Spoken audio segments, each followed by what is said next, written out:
नमस्कार दोस्तों, मैं हूं तौसीफ इकबाल और आप देख रहे हैं EMPC तुलाज ऑन YouTube। दोस्तों, हमारी जिंदगी का मकसद क्या है? ये सवाल बहुत बड़ा है। थोड़ा सोचें तो बहुत गहरा भी है। क्या सिर्फ पैदा होना, अच्छे स्कूल में पढ़ना, अच्छी नौकरी पाना और अच्छी नौकरी पाके फिर जिंदगी भर आराम से जीना? Is this the only reason we existed? शायद नहीं। किसी महान शख्स ने कहा था कि ऐसी जिंदगी का क्या फायदा जो किसी के काम ना आए, ऐसे होने का क्या होना जो किसी को मदद ना पहुंचा सके, किसी के काम ना आ सके, किसी को स्पेशल महसूस ना करा सके। दोस्तों, हमारे साथ स्टूडियो में आज एक ऐसे ही शख्स मौजूद हैं जिन्होंने ना सिर्फ अपनी जिंदगी दूसरों को समर्पित कर दी, बल्कि समाज के सबसे कमजोर वर्ग को हर मुकम्मल मदद मुहैया कराने से लेकर मदर नेचर, पर्यावरण को भी दुरुस्त करने का बीड़ा उठाया है। तो दोस्तों, मैं बिल्कुल भी देर नहीं करता हूं और आपको इंट्रोड्यूस करता हूं। I am very honoured and privilege to introduce to you guys doctor Chinu Kwatra ji. मैं स्वागत करता हूँ। बहुत हम्बल महसूस करता हूँ कि आप यहाँ पर आए हैं। तो मैंने ज़्यादा आपके बारे में परिचय नहीं दिया है, सिर्फ भूमिका बनाई है। लेकिन मैं आपसे चाहता हूँ कि एक पहला सवाल जो मेरा है, जब मैं आपके बारे में पढ़ रहा था तो मुझे नहीं पता चला मैं आपको किस नाम से बुलाऊँ। मैं आपको स्वच्छ हीरो कहूँ, ह्यूमैनिटेरियन कहूँ, यूथ एडवोकेट कहूँ, बीच वॉरियर कहूँ, टेडेक्स स्पीकर कहूँ, होटेलियर कहूँ, एक्टर कहूँ, सोशल वर्कर कहूँ, ये लिस्ट लंबी है। मैं आपको किस नाम से बुलाऊँ? आप मुझे चीनू ही बुला सकते हैं। और चीनू ही है जो बहुत प्यारा सा नाम है और जो लोग जानते हैं। बाकी सब तो नाम लोगों ने दिए हैं और जो नाम मेरी माँ ने दिया है चीनू, उससे बुलाओगे तो ज़्यादा बेटर लगता है। बिल्कुल, चलिए तो हम चीनू जी पे सेटल कर लेते हैं। चीनू जी, सबसे पहला सवाल जो मैं आपसे पूछना चाहता हूँ कि जैसे मैंने बोला कि आपने अपनी पूरी लाइफ दूसरों को समर्पित कर रखी है। हम जब आपके बारे में स्टडी कर रहे थे तो सबसे बेसिक सवाल मैं जानना चाहता हूँ कि what made you do this? आपकी मोटिवेशन क्या थी? ये सफ़र कहाँ शुरू हुआ? ये बेसिकली एक सफ़र है भाई के 2024 यूजुअली मेरे को पहले से ही आर्मी में जाना था, इंडियन आर्मी में भर्ती होना था। But being a pamper Punjabi child at home, वो अलाउ नहीं था कि घर से दूर जाओ या घर छोड़ के जाओ। और बहुत मॉम के साथ हमेशा से क्लोज रहा हूँ, तो वो एक फीलिंग रही है कि नहीं भेजना है बाहर करके। और यूजुअली पहले लोगों को पता भी नहीं होता था कि घर के बाहर भी अपॉर्चुनिटीज़ बहुत है। तो तब तक फिर मैंने अपनी ग्रेजुएशन वगैरह कंप्लीट की। और 2014 में जब मैंने अपनी ड्यूअल MBA कंप्लीट की, तो एक जगह से फाइनेंस किया, एक जगह से मार्केटिंग में पढ़ाई की। वो करने के बाद जॉब लगी, पहली जॉब लगी MBA के बाद। उस दौरान में I went into a depression phase. So मेरी एक बहुत क्लोज फ्रेंड है, she met with an accident and she expired on the spot. And बहुत अच्छी दोस्ती थी, 7-8 सालों की दोस्ती थी।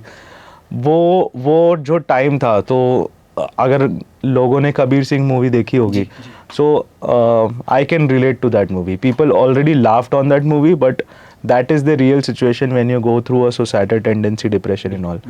सो 2 बार सुसाइड अटेम्प्ट किया 2014 में, बट फेल हो गया। मतलब फेल हो गया और ज़िंदा रह गया। तो आज मैं वही बोलता हूँ, अगर उस दिन फेल नहीं हुआ होता तो आज जीत नहीं सकता था मैं। तो उस दिन फिर मैंने अपनी मॉम से आके बात किया कि मुझे I want to die. And mom is a BMS doctor, BHMS doctor. So उसको मेरे को लगा डॉक्टरों के पास इलाज होता है कि लोगों को जल्दी कुछ ना कुछ गोलियाँ दे के बोले कि चले जाओ। तो मैंने सोचा कि उनसे सबसे अच्छा तरीका मॉम से ही बात करना है। और मैंने पूछा कि मेरे को नहीं हो रहा है, जीने नहीं हो रहा है, मुझे मरना है। तब उन्होंने बोला कि यार, तेरे को हमेशा से कुछ ना कुछ सोसाइटी के लिए करना था, तो वाई नॉट तू अपना फाइनेंशियल बैकग्राउंड छोड़ के, तेरे को कुछ करना है तो कर। ऐसा मत सोच के घर चलाने की जिम्मेदारी सिर्फ तेरे पे ही है। हम सब काम कर रहे हैं, मॉम काम कर रही थी, डैड काम कर रहे हैं। तो प्रेशर में, फाइनेंशियल प्रेशर में मत रहे। यू डू योर, जो तुझे करना है वो कर, do what you want to do. So and that's how. But मैंने जॉब नहीं छोड़ी since I was into education industry. मैं एजुकेशनल काउंसलर था। सो जॉब नहीं छोड़ी। और मैं लकीली मुझे मंडे छुट्टी मिलता था।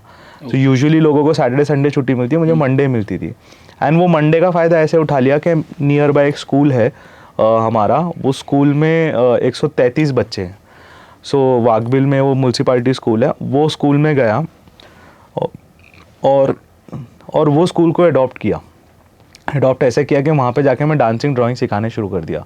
जो मुझे आता था मैंने वो करना शुरू कर दिया। तब पता चला कि what is the real meaning of खुशियाँ, व्हाट इज़ हैप्पीनेस। आपके पास सब कुछ है और आप रो रहे हो, और उनके पास, बच्चों के पास पेंसिल, बुक, चप्पल, कपड़े तक नहीं है ढंग के, और वो फिर भी हंस रहे हैं। So that day I understood the meaning of real happiness. इसलिए हमारे एनजीओ का नाम भी खुशियाँ है। सो तब से फिर सोशल मीडिया को अच्छा यूज़ करके काम लोगों को दिखाता गया। 2017 में एंड में आके जॉब छोड़ा और 90% into social service and 10% into अपने खुद का ब्रेड बटर के लिए काम करने लगा, and now life is going on. तो खैर मेरा अगला सवाल यही था, आपने खैर खुशियाँ के बारे में बताया, एनजीओ के बारे में, और मैं वही जानना चाहता था कि आप बहुत सारे हाई प्रोफाइल प्रोजेक्ट्स, बहुत सारे हाई प्रोफाइल शब्द में इसलिए कहूँगा क्योंकि आपके बारे में जब हम पढ़ते हैं तो बॉलीवुड में एक बहुत अच्छी रीच है आपकी, तो मैं इसलिए शब्द इस्तेमाल कर रहा हूँ कि बहुत हाई प्रोफाइल एनजीओज़ और प्रोजेक्ट्स को चलाते हैं, रन करते हैं, जिसमें रोटी घर, बीच वॉरियर्स, मर्द और प्रोजेक्ट पाठशाला। तो इन सब के बारे में अगर थोड़ा ब्रीफ में हमारे व्यूअर्स को बताएं, कैसे ये एक दूसरे से अलग हैं और कैसे इनका जन्म हुआ आपके दिमाग में और फिर ये धरातल पर आया। मैं ये मानता हूँ कि जितनी बड़ी पॉपुलेशन हमारी है उतने ज़्यादा दिमाग है, उतने ज़्यादा हाथ है, उतने ज़्यादा पैर है। तो अगर हम अपनी पॉपुलेशन को सही ढंग से यूटिलाइज़ करें तो हम शायद 1-1.5 साल के अंदर ही डेवलप्ड नेशन के नाम से माने जाएंगे। अगर हम अपने को चाइना से कंपेयर करते हैं या किसी और कंट्री से कंपेयर करते हैं, सो आज अगर देखा जाएगा तो इंडियंस ही सारे टॉप पोजीशंस पे बैठे हैं। क्यों? क्योंकि we have that humbleness, we have that gratitude, we have that mentoring. हमें जो शिक्षा घर से मिली है वो बहुत प्यारी शिक्षा मिली है। हमें 18 साल के बाद कोई नहीं बोल देता जाके कमा के आओ। आज भी हम माँ बाप के छोटे बच्चे ही हैं। सो ये जो शिक्षा है बहुत ज़्यादा प्यारी शिक्षा, I feel that we Indians have, और उतने ही दिमाग लोग हैं हमारी टीम में भी। सो ऐसा नहीं है कि ये सिर्फ मेरा एनजीओ है, मैं जो डिसीजन लूँगा वही काम करूँगा। सारी यंगस्टर्स की टीम है, मैं अकेला एक बूढ़ा इंसान हूँ उसमें। I am 33 right now, but still इनकी वजह से मुझे अपने आप को बूढ़ा बोलना पड़ता है, बिकॉज सारे 22-23-24 साल के लोग हैं। ये सब के अलग अलग दिमाग है। तो रोटी घर प्रोजेक्ट है जिसमें हम आज करीबन 1800 बच्चों को, माल नरिश बच्चों को रोज़ खाना खिलाते हैं और उनको नरिशमेंट की तरफ लेके जाते हैं। सो एक स्लम को अडॉप्ट करते हैं फॉर 3 इयर्स, उनको हम नर्चर करते हैं। सो माल नरिश से नरिश लेके जाते हैं, and then we proceed towards another slums. ऐसे काम करते हैं। जो मर्द है जिसमें हम मर्द का मतलब menstruation, a right to discuss. So मुझे हमेशा से लगा कि first 3 words that is men are the taboo creator for menstruation. So क्यों ना इस नाम से प्रोजेक्ट बनाएं और प्रोजेक्ट चालू करें। और इसमें सिर्फ हम सैनिटरी नैपकिन्स का ज्ञान नहीं देते हैं, बट खुद मैन्युफैक्चर करते हैं बायोडिग्रेडेबल पैड्स। एंड 4000 से 5000 लेडीज़ को हमने अडॉप्ट किया हुआ है, जिनको हम हर महीने सैनिटरी नैपकिन्स पहुँचाते हैं। सो वो जो फ्री ऑफ कॉस्ट, जो पहले पत्ते, गंदा कपड़ा यूज़ करते थे, आज वो सैनिटरी पैड्स यूज़ कर रहे हैं। और बीच क्लीनअप्स हम कर रहे हैं। बीच क्लीनअप्स हमने 2017 में शुरुआत की थी, जस्ट थॉट के साथ कि यार एनवायरनमेंट के लिए सिर्फ पेड़ नहीं लगाना है, कुछ और भी करना है। पेड़ लगाने से एनवायरनमेंट को हम प्रोटेक्ट, सेव नहीं कर सकते, बट और भी चीज़ें बहुत सारी है जहाँ पे एनवायरनमेंट के लिए आप काम कर सकते हो। तो ऐसे करते करते कुछ ना कुछ आइडियाज़ आते रहे, और आज हम 13 प्रोजेक्ट्स में बैठे हैं। खुद के शेल्टर होम्स हैं, senior citizen, boys, girls, dogs के लिए स्किल डेवलपमेंट सेंटर है अक्रॉस इंडिया। सो जितनी सपोर्ट लोग देते रहते हैं उतना हम आगे ज़्यादा काम करते रहते हैं। बहुत खूब चीनू जी। एक चीज़ और जो मैं आपके बारे में जानना चाहता हूँ, और आपके इंस्टा हैंडल पे भी मेंशन था, उसके बारे में हमारे व्यूअर्स को बताइए कि Harvard world records, Limca book of world records में भी डॉक्टर चीनू क्वात्रा का नाम जो है वो बहुत सुनहरे अक्षरों में दर्जित है। तो मैं ये जानना चाह रहा हूँ कि ये कहानी क्या है, मतलब किन चीज़ों के वर्ल्ड रिकॉर्ड्स हैं और ये अनुभव क्या है? क्योंकि मैं जानता हूँ कि हिंदुस्तान की अगर 140 करोड़ की आबादी है तो उसमें 1 या आधा % होगा जो गर्व से कह सकता है कि मेरे नाम पे कोई वर्ल्ड रिकॉर्ड है। तो वो क्या कहानी है? वर्ल्ड रिकॉर्ड मिलते रहे और हम लेते रहे, कुछ ऐसे प्लानिंग नहीं थी। और पर लिम्का में हमें इसलिए अवार्ड मिला बिकॉज 14 जुलाई को मेरे डैड के बर्थडे वाले दिन हमने 24 घंटा क्लीन अप रखा था, मतलब सुबह 8 से लेके नेक्स्ट डे 8 बजे तक। अच्छा। सो जिसमें 5 से 5,500 हज़ार मुंबई घर पार्टिसिपेट किए और उनको हमने स्केड्यूल वाइज दे दिया था, 2-2 घंटे के लिए लोग आ रहे थे, बैचेस वाइज कर दिए थे। और जो हमारी कोर टीम थी 40 लोगों की, वो पूरी नाइट काम कर रही थी। सो डे में हम मुंबई कर से काम करवा रहे थे और पूरी नाइट में हम काम कर रहे थे। तो ऐसे कर करके सुबह 8 से लेके नेक्स्ट डे 8 बजे तक हमने क्लीन अप किया और 200 टन कचरा एक दिन में हमने 200 टन वर्ली फोर्ट के एरिया से निकाला, जिसके लिए हमें लिम्का मिला। एंड देन हावर्ड्स का हमने 100 लोकेशन पे 2 घंटे में क्लीन अप किया था ऑल ओवर इंडिया में। So it was just a voice we gave कि हमें बीच वॉरियर्स के साथ जुड़ो, हमने ये प्लान अप किया है, ये चीज़ें करनी है। So 100 location in just 2 hours there were more than 6,000 people who participated in that clean up. हाल ही में we did 200 locations with Raghav Juyal भाई, so he was a voice for us then. 200 location पे हमने क्लीन अप किया, जहाँ पे सिर्फ इंडिया में ही नहीं, जो जर्मनी, स्विट्जरलैंड, फ्रांस, यहाँ पे भी हमारी तरफ से क्लीन अप्स हो रहे थे। सो कुछ ना कुछ ऐसे करते जाओ जो अवेयरनेस पहुँचाने की चीज़ें करते जाएं, और उसके बाद ये लिम्का, वर्ल्ड रिकॉर्ड सब मिलते रहेंगे यार। ये एक किस्म का मोटिवेशन भी है आगे बढ़ने के लिए। खैर, तो आपके बारे में हमने एक जगह पढ़ा कि आपकी लाइफ का जो मंत्रा है वो है इंसान बनो। राइट। तो ये थोड़ा डाइसी सा लगा मुझे। इंसान हम सब हैं, हम पैदा होते हैं, हम इंसान बन जाते हैं, लेकिन आप इसे कैसे अडॉप्ट कर रहे हैं और कैसे मोटिवेट कर रहे हैं? क्योंकि आपने हैशटैग भी लगाया हुआ है अपने काफ़ी पोस्ट में कि इंसान बनो। किस किस्म के इंसान बनने की बात कर रहे हैं सर?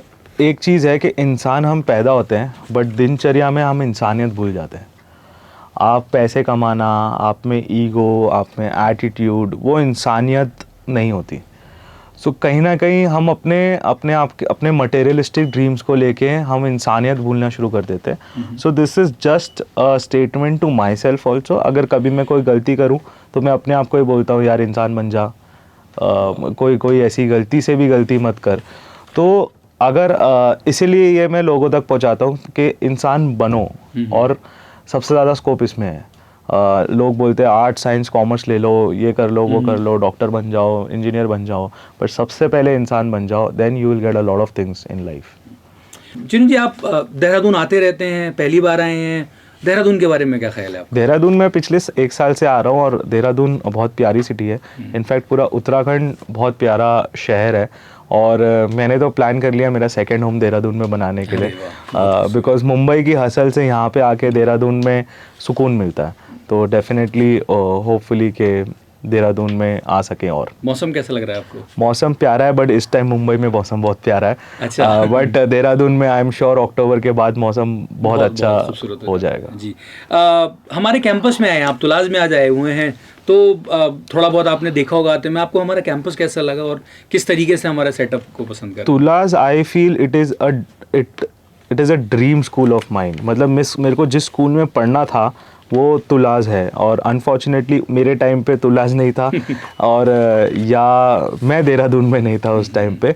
बट ये एक हर स्टूडेंट का ड्रीम होगा इस स्कूल में पढ़ना। ये सिर्फ एजुकेशन ही नहीं यार, education every institute is concentrating. They are also concentrating on sports, they are concentrating on infrastructure, they are concentrating on communicating, जो सबसे ज़्यादा ज़रूरी होता है। एक बुकिश नॉलेज से बाहर जाना और दिनचर्या की बात करना स्कूल में, ये शायद तुला सिखा रहा है, जो सबसे बड़ा मेरे लिए की पॉइंट है। Thank you so much sir. तो सर जाते जाते बस एक सवाल जो कई जगह आपसे पूछा जाता होगा, और मैं भी चाहता हूँ कि हमारे लोग जो आपको अभी देख रहे हैं और जो आगे देखेंगे ज़रूर इस वीडियो को, ख़ास तौर से हमारे तुलाज के यूथ को, बिकॉज एक बहुत बड़ा चंक है यूथ का यहाँ पे, और जितने यूथ आपको सुन रहे हैं, आप उनको क्या कहना चाहेंगे कि आपके साथ भी जुड़ सकते हैं क्योंकि आप एक बहुत नोबल कॉज में हैं, या किसी भी तरीके से अपने पोटेंशियल पर वो क्या कर सकते हैं? आपकी एक मोटिवेशनल राय या आप एक उन्हें संदेश देना चाहें? बेसिकली हम तो सारे सोशल मीडिया पेजेस पे आप इजीली फॉलो करके मैसेज कर सकते हो, you can directly connect with me. कभी भी लाइफ में अगर कल लगे कि डिप्रेशन फेस आ रहा है, तो आप किसी को सुनो या किसी का सुनो, ये बहुत ज़्यादा ज़रूरी है। कि अगर कोई भी आपसे आपके शेयर कर रहा है तो उसको हंसी मजाक में मत उड़ाओ, उनकी शेयर वाली बातें समझो, एंड बस जो करना है लाइफ में करो। इट इज़ नॉट कि आपको सोसाइटी की सुननी है, इसकी सुननी है। कोई हमें खाना नहीं खिलाता, हमारे माँ बाप ही खाना खिलाते हैं। सो आपका जो मन कर रहा है वो करो, and then you see where your future is now. तो दोस्तों ये थे डॉक्टर चीनू गवात्रा जी, हमसे जुड़े, बहुत खूबसूरत बातें कहीं, बहुत कम शब्दों में बहुत गहरी बात कहने की कोशिश की है। आई होप आपको ये पसंद आया होगा। चीनू जी बहुत बहुत शुक्रिया आपका हमसे जुड़ने के लिए। हम सब कोशिश करेंगे कि आप जो हर दिन रोज़मर्रा में कर रहे हैं, हम कुछ उसमें कंट्रीब्यूट कर सकें, या थोड़ा बहुत भी आपसे इंस्पिरेशन लेके हम उस रास्ते पर चल सकें। Thank you so much sir, बहुत बहुत शुक्रिया। Thank you.